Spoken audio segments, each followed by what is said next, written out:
Hello everyone, Birol Aydın is here. I am clinical senior embryologist.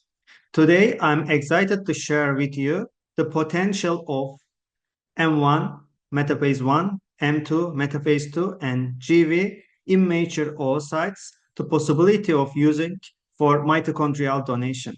Mitochondrial donation is a reproductive technique which designed to help women with mitochondrial disease or very advanced maternal age with a poor ovarian reserve or poor embryo development. So let's go stage by stage for the oocyte development. M1 is a metaphase 1 oocytes, which are development stage of the oocytes or egg cells that have completed first meiotic division, but not yet undergone the second meiotic division. This stage is crucial because it allows us to manipulate the mitochondrial contents without compromising the genetic material of the egg. So the M1 oocyte potentially have low fertilization comparing M2 oocytes, and of course, high cleavage arrest rate.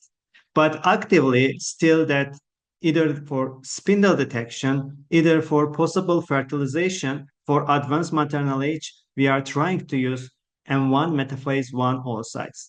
As a GV, it is a germinal vesicle. That means these oocytes still not maturated. So even if we get 20 to 21 millimeter diameter of the follicles, which we are expecting to get mature oocytes, still they can supply immature GV oocytes. And the GV oocyte potentially can be used. Of course, with the regular IVF cycle, normally we are throwing those oocytes. It's not useful. But for mitochondrial donation, that is a limited number of oocytes, and every oocyte is very important for us. While we are trying to use them and maturate them with either IVM or either new trend of the culture medias, which are allowing higher protein rates and many different amino acid components inside, which may support in vitro way of the oocyte development, and they can be maturated next day. So still we can try to fertilize and use them for either for pronuclear transfer or on the maturation state of spindle transfer. Of course, here there are chromosomal errors should be considerable, but still that can be useful and we are actively using. As mature oocytes, always available for spindle detection as a spindle transfer or day one zygote pronuclear transfer.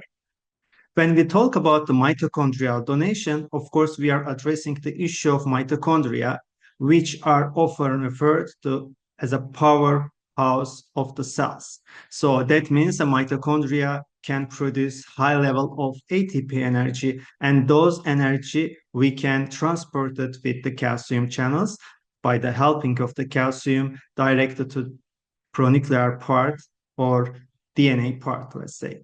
However, if the mitochondria are faulty, it can lead to serious health conditions for offspring. By using M1 oocyte, we can actively transfer healthy mitochondria from the donor egg to recipient egg in case if we can fertilize M1 eggs or in case if we can determine the spindle here. The most critical aspect of this process is selecting the right M1 oocyte. Still, there are M1 oocytes with different morphological criteria. So they are chosen based on their ability to support both development and the genetic integrity of the embryo post-transfer.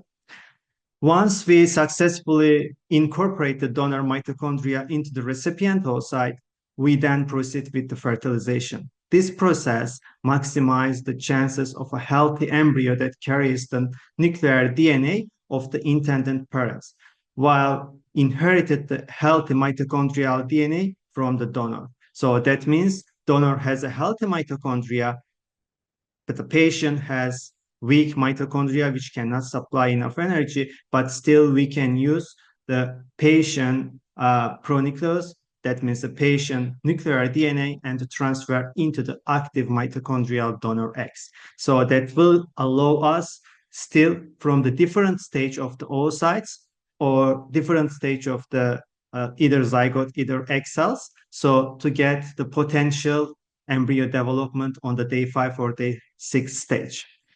So mitochondrial donation by using either M1 oocyte, either GV oocytes offers hope for healthier pregnancies and healthier future generation. However, that is still a limited number of fertilization can be occur, but still there are also successful cases here, which we got the development, better quality of the embryos, even for the M1 and the GV oocytes. So if you have any questions or want to learn more about this exciting topic, don't hesitate to reach out. See you on the next one.